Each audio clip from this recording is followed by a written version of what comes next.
Hey everybody, welcome to Cool Tools Friday. How you doing, Joe? I'm doing pretty good. Thank goodness it's Friday and July 4th weekend, and I'm just excited to relax and stay home and do stuff around the house.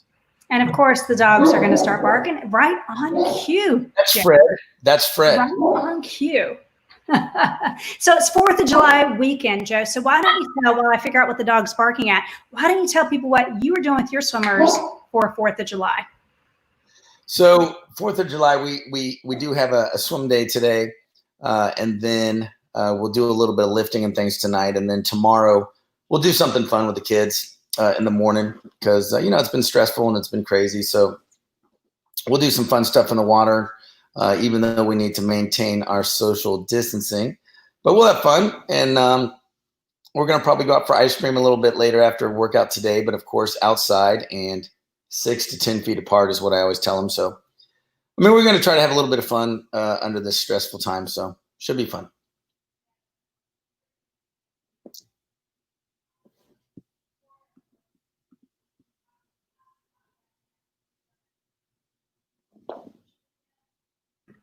So, you're a producer. You could unmute me at any time, Joe.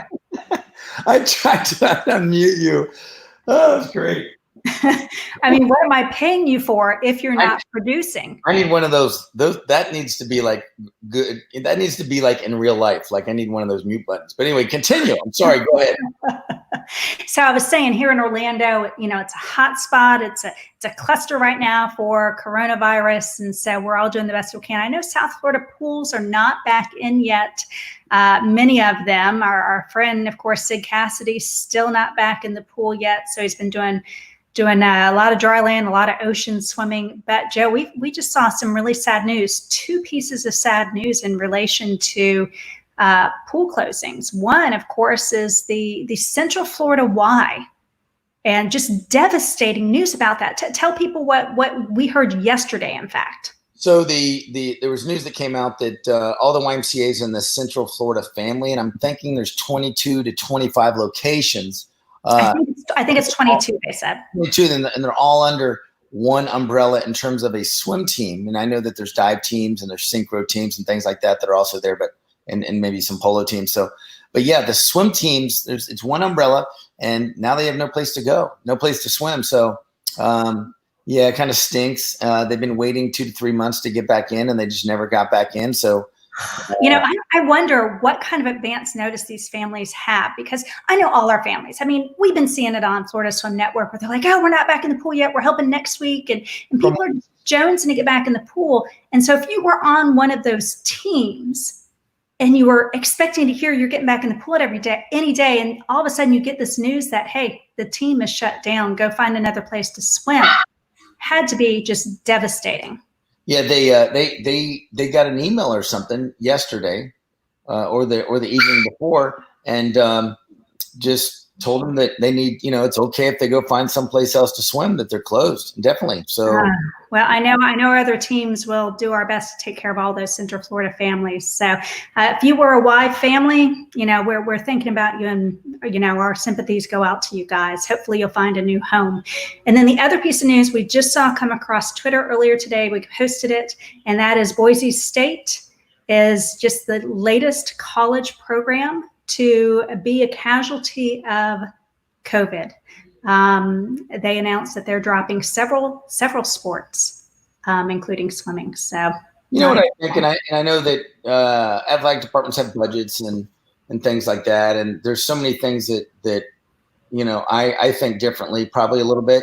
A couple things for me, and I know this is not the show for it at all, but it's a if you're an AD and you have programs that aren't making any money, and you know what, hey, this is a good time to drop a program, I think that you could do that. And I'm just on the very simplistic side. And then on another note, maybe their other programs spend so much money, overspend on a bigger sport, and have to pay people when they're not even there anymore. So firings and things like that. So what do? You take apart the things that don't make any money, and you're trying to save money, save face, things like that. So yeah, I'm totally different. I'm totally different, but whatever. Go ahead. Well, let's hope that the ISL is, and of course, if you're not familiar with that, that's the Pro Swim League. Let's hope that not only continues on, but somehow helps to make swimming one of those profitable sports, because it's such an amazing sport. People can do it from cradle to grave. I mean, it's one of those lifelong sports, so it deserves to be one of those big sports that everybody loves and tunes into. It's exciting. So let's hope that it continues. All right, Joe. So cool tools. Let's get to it. I've got several that are kind of fun this week. So let me go ahead and share my screen for the first one. And the first one is, you and I have been looking at them, thermometers. You're taking temperatures now every day at swim practice, aren't you? Yes, every day, every group, every private lesson, every coach, even myself as I walk in, I get everybody's temperature. And then I actually get any guards that come in as well, and anybody that actually comes in the gate. So getting everybody's temp. So I know you have a little handheld one that you're having to, like, it looks like you're shooting the forehead at them. So you're scanning their forehead every single time they go by. There's actually an automated version that's been developed just for this. And so I'm going to scan down, and there's several different companies that make these. And I'm giving you two versions. One's a real expensive version, and this would be for our bigger teams, our Brent Mitchell teams that can afford something like this, that have, how many kids did he say he had? 1,200 swimmers. When you got 1,200 swimmers and families coming in, you need something that's a little faster than one person pointing a thermometer at a forehead. So this one's kind of cool. So this one, let me get to the page where I can actually scroll down. There we go. Allows you to have the person, it's like an iPad, but it's not an iPad. It's sitting on the wall, and they just walk up and it scans them. And within seconds, it tells them what their temperature is. And some of the models even remind them, hey, your mask is not on, put a mask. In fact, some of the models you can set not to scan their temperature unless they're wearing a mask. So it's a smart thermometer. So you can see some of the sizes right here with how you can set them up. But like I said, they are, there's another picture. Like I said, they are expensive. So if we were to shop for these, we're looking at like the $3,000 level for this. So here you go. And you can see some of them right here for how expensive they are. But again, if you're a big team and you're going to be doing on a daily basis, 1,200 people, this might be a good option for you. But if you're a mid-sized team, you might want to go with something a little less expensive. So if you just go to Amazon, you can Google some of this. And here's one that's only for $800, Joe. Yes, that seems like a big investment. But again, if you're doing a couple hundred people every day, you don't want your lifeguard's arm falling off from trying to, measure their particular temperature. So what do you think about this? Is this an investment that teams need to be making right now? I mean, I do it. It gives the parents and even the kids a peace of mind. Even the kids that think they're totally, nothing's ever going to hurt them, whatever. It's just the people around them. So they like it that we're taking the temperatures. And then obviously I'm sure the parents are. We tried to tell the parents, hey, you do them at home, but I know they're not doing them at home. Or a lot of them aren't doing them at home. So we just decided to do them at the pool, and it's fine. It's totally fine. And of course, it's not a fail-safe by any means. I mean, somebody could be developing and show symptoms as soon as they get out of practice. So it's not a fail-safe, but it is a good check. So anyway, those thermometers, pretty cool if you want to take a look. So that's my first cool tool of the day. I usually do really affordable tools. This one, not so affordable. Sorry, guys, but it is something to check out. The pointy ones where you're pointing towards the head are anywhere from $35 to $150. So if you're even on the next level down, you can do the ones that where you point at the forehead, and like I said, $35 to $150, and you can get good ones there. Yeah, and see, in my mind, I'm thinking, all right, $150 to get to $800. It seems like a huge investment, but guys, the way things are going, you're going to be taking a temperature every single day of every single swimmer, of every single parent for the next few months at least. You might consider it. All right, enough with that. So here goes our next one, Joe. This one, add to stream. There we go. So this one is by an Olympic swimmer. Tell us a little bit about this, Joe. What do you know about Swimmingly? So, since we were shut down with meets and huge groups can't get together again for a while, Charlie Houchin, developed an app to have meets together, and basically probably more for the summer league at first is what he was probably thinking when he was doing this. But now coaches are looking at it to just do regular one-on-one or one-on-two or three type meets where they can make it easy to go against each other. And it's a pretty cool tool. It's another good thing for swimming. I think it's great. So on the website at swimmingly.app, so the idea is it's an app. So you aren't printing heat sheets. You aren't getting the manual entry. So for a lot of summer leagues, high tech Colorado timing, it's just too expensive, too much. They don't want that. So they do that paper entry. This eliminates that. And it's just done via an app. And then when your timers get there, they don't need a stopwatch. They get a phone. Their phone, they've downloaded the Swimmingly app. And guess what? They don't have to worry about pushing start as soon as the starter goes off. The starter actually controls everything on the app. So the timing actually seems like it could be pretty good. Now, I don't know how they then stop, Joe. I didn't see that far to see how they stop once the swimmer touches the wall. So, but he's got a really great explainer video right there on the website. It's about 13 minutes long. He discusses some of the problems that these leagues have, and then he discusses the solution, what all the app does, all the benefits of it. And they have a couple versions. They have one for the meet officials.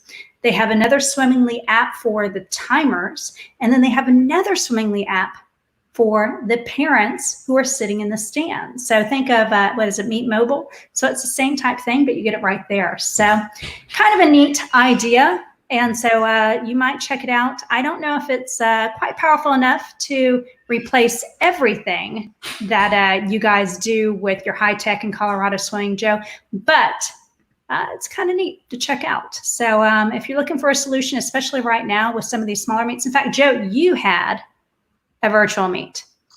We had a virtual meet. It would have been kind of cool to use this app. We just didn't get to it, but we had a meet. It was Saturday. I told them to suit up, and we've been in the water a little bit, and they just want to race. They are athletes, and they want to race and get up and get on the block and go off the block hard.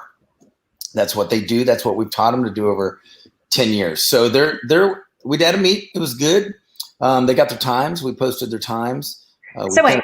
For our coaches tuning in, yeah, explain how you did this, because it wasn't just your little kids not little kids, your senior group. I mean, you have some people going for Olympic trial qualifying there. So how did you actually create it and produce it? Give the once over so people can. Well, all the coaches have been coaches forever. They kind of know. You just set up a meet. You set it. You try to do it as close to a meet type atmosphere for them mentally to hear, like to hear the beep of a starter. Got that. You did it with different locations, different pools, and different teams. So how did that work? Oh, gotcha. So we sent our order of events. I sent one over to Charlie, and I sent one over to Southwest Stars, and we have an order of events that we all do at our own pool, and then we compile at the end and just have our results. So I think we're waiting on results from Southwest Stars, but yeah, I mean, it's fun. I can't wait to see the results and see how we did, but. Nothing beats the regular racing, and we want to get back to racing as fast as possible, and just want USA Swimming and AAU and whoever's on this to just get us back going in the water right away. I think it's very important. Yes, teams are out. Yes, they may be out for another month or two, but we need to get back to where we're competing, and I think that's healthy for everybody. I agree. Have to do it safely, but as soon as they can do it, I agree. So for our swimmers that are still out of the pool, for our teams that are out of the pool, I found something really, really cool. Take a look at this as the dogs continue. One of the dangers of working from home, guys. Have you seen the videos of those people that have like their kids come in the room? Well, my son's grown. He already walked through one time realizing, but mine's the dog. So there we go. All right. So Joe, this one we've actually experimented with before, not this particular one, but this one is for the Dryland out there. So this one is an app that you can download on your phone. Then you put your earbuds in and you start running. And they are going to take you through an audio adventure. One is the zombie run. Listen to this.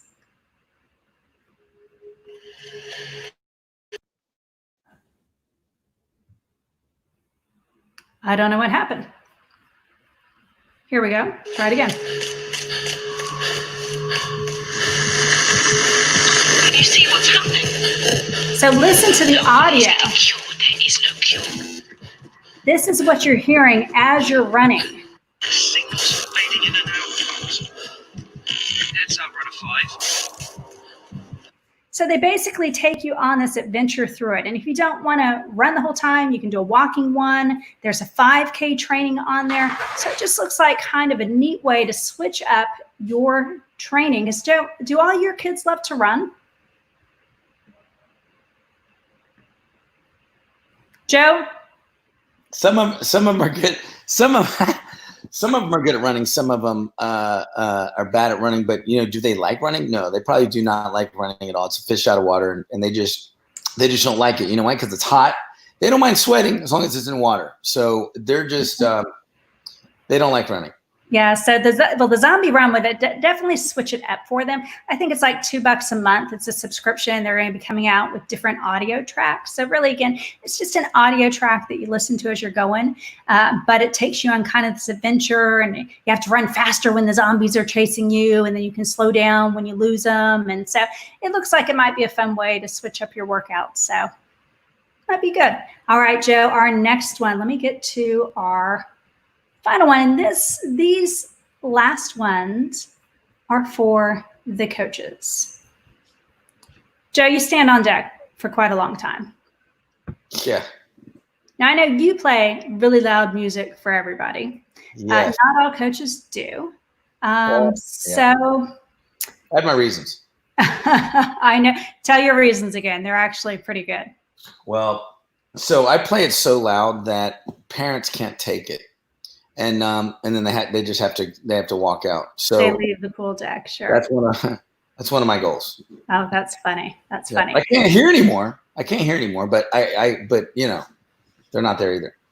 Well, I found these. I was kind of fascinated with those. So I used to be able to try on Google Glass. Remember Google Glass? You put the glass on. It had the little camera here, and it was really kind of nerdy and techie looking. And they were a complete failure for the general consumer. They're actually still used by many in factories and in the workplace. They still have a good use. A lot of industries are using them. The mainstream person, though, is not using Google Glass. But they are continuing to develop smart glasses. And so the smart sunglasses, Joe. And these are actually made by Bose, the really awesome high quality speakers and headphones. And so Bose actually makes a smart sunglass where they have Bose quality speakers in the actual sunglass. Now they're open ear, so you're still able to hear. So they kind of look like this. They're open ear, so you're still able to hear everything. It's kind of cool. Yeah, but they give you Bose quality sound. And it really doesn't, with that being that close to your ear, it doesn't really need to be that loud. It could be it's like background music, And what it's doing, it's going through the bones. It's going really through the bones rather than into the air and into it. So it's going through the bones. Yeah, and it also is Bluetooth, so you can connect it to your phone to then get phone calls, so you could be having a conversation while you're on deck. So I like that. These are a little pricey, though. How much? These are, gosh, let me find where they are. Well, Bose, they are, let me see. Let me go back up to shop. I think if I remember, sorry, I was thinking a couple $100. Yeah. So $200 there for that. So if you want a less expensive version, one of the highest rated on Amazon, which is also a smart sunglass, and that is the Bluetooth audio by Impact Last. And so I actually like the looks of these a little bit better, but you can see all the things you get. They're polarized, so you coaches standing outdoors will still be able to see your swimmers in the water. And they are the smart, and they actually have the microphone, so you can answer back to your phone calls. I'm not sure that the bows had the microphones. So that's amazing that didn't come out a long time ago. I mean, that's a cool product right there. Yeah, right. Isn't it cool? So, Joe, these may be let's see, what's the next holiday I get something for you? Tomorrow. No, we already had Father's Day, birthday, November. So you may July 4th day, July 4th. All right, guys. So that's it. That's all I have for you this week. Let me do a real quick recap. So the first thing was the taking your temperature. Again, if you are a large team or can afford it, they have some really great tools to be able to scan people so you don't have to do it. Some of them even tell you, hey, you're missing the mask. They kind of look like an iPad, freestanding. It's all automated, touchless. If you're not able to afford that, there are some cheaper versions for, $800 is not cheap, but it is versus $3,000. Or you can always use the handheld touchless scanners as well that Joe uses.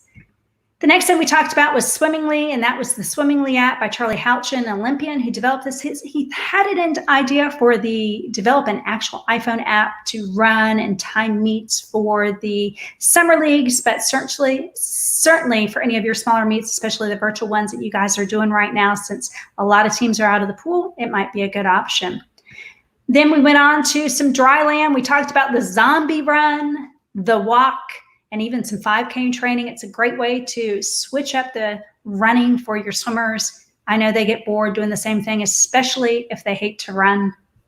And then we went to the really cool sunglasses, which are actually smart sunglasses. And I give you 2 different options there. So it might be something you want to take a look. And again, I'll put links to all of these in the, how do I stop sharing my screen? There we go. I'll put links to everything in the chat. And who is John Roy? Thanks, John. Which part, Joe, did you happen to see where he came in? He likes the glasses. Yeah. I thought the smart glasses were cool. And so Google Glass, they were nerdy looking. They were dorky looking. Nobody wanted to wear them except to say, hey, look, I got Google Glass. And then the Snapchat, do you remember, Joe? You probably didn't know. They had a Snapchat pair of glasses. They were awful looking as well. But these actually look cool, and they actually look like they would serve a good purpose, especially for our swim coaches there on deck. So it might be worth checking out. I'll put the links in the comments. So, hey, Joe, that's all I got today. Short and sweet. And hey, everybody, have a great 4th of July. Make sure you are staying safe. Make sure you're wearing a mask, especially. And we have great shows coming up, Bess. We have great shows coming up. What do we have? Well, we have Sunday night with what is it? Seahorse Tales.